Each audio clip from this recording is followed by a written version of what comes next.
Asalaamu calaykum waraxmatullaahi wabarakaatu kusoo dhawaada channelka daawashada maanta cashirkeena wuxuu ku saabsanaan doonaa hadduu qof WhatsApp message kugu soo diro hadday noqoto video cod ama dhegeysi ama message uu kadibna kaa dhiligariyo adigoon arkin sidaad ku heli lahayd haddaba kan waqti iska jabin kusoo dhawaada channelka daawashada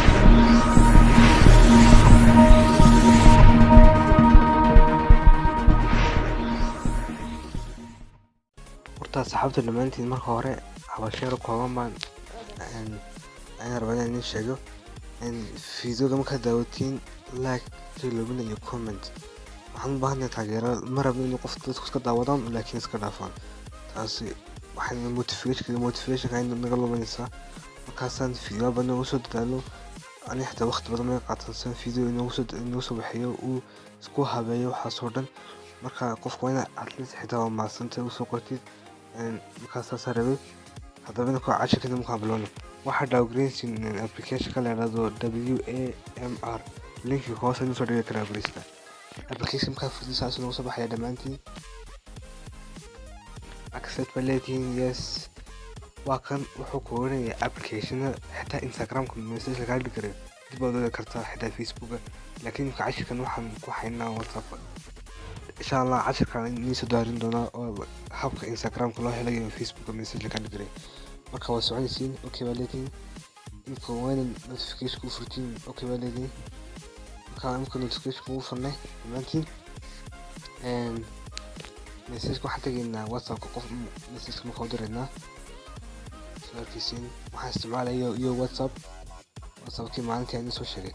okay waa kan qofka waxaan dirayaa sawir baan inaan diro qofka sawirka markaan diro message baan raacin sawirkiisii message markaan raaciyo waan diray sawirkiisii xagga kale iga soo gaadhay sawirkiisii horta marka hore waxaad sameynaysiin waxaad tagsiin setting-ga kadibna chatting waa inaad wax oo dhan u aqbashin soo hor u dhaagreeyo wax kastaba soo markaa automatic u dhaagreeyo markaa message baan dhigreynaa application markaa isoo sheegay tusha inaan dhigreeyo waka message kan baa isoo sheegay markaa cod isoo diray inaan qof ka dhigreeyo message waa kan sawirkan ka dhigreeyna xagga ma tagno ma jiro sawirkiisii markaa this message has been deleted laakiin application kan ka isticmaalina ay ku sheegay in ka dhigreeyo xataa sawirka la agrisan kara sawirkiisii ma save gareeyo message kana waka hey ayuu soo qoray sawirkiina waa kan xagga ma ku soo dhigay sawirkii xitaa sawirka ma videoyaal wax kasta uu ku xanaya xitaa kuma icon message wuxuu keenay xitaa status la soo dhigo marka qofku dhigreeyaan sawirano dadka dad baa dhigreeyay dib u heli kartaa saas application uu shaqeeyaa mid kale sawirka aan ku eegno dhammaantiin sawirka qof ayaan dirinaa kaba soo qaad sawirka ma diray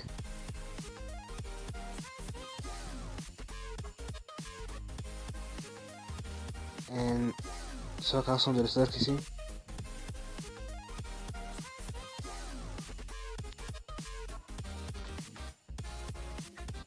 sawirka markaan diro ka dhigreynaya sawirkiisii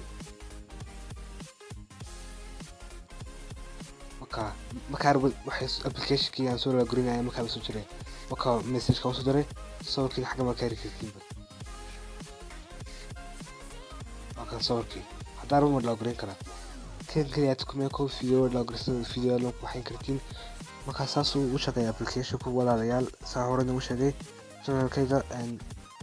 reloading marka like iyo comment ma hayna daawatiin wala qofku ma hayna noqdeen waa inuu cashirkan dambe. Assalaamu calaykum waraxmatullaahi wabarakaatuh.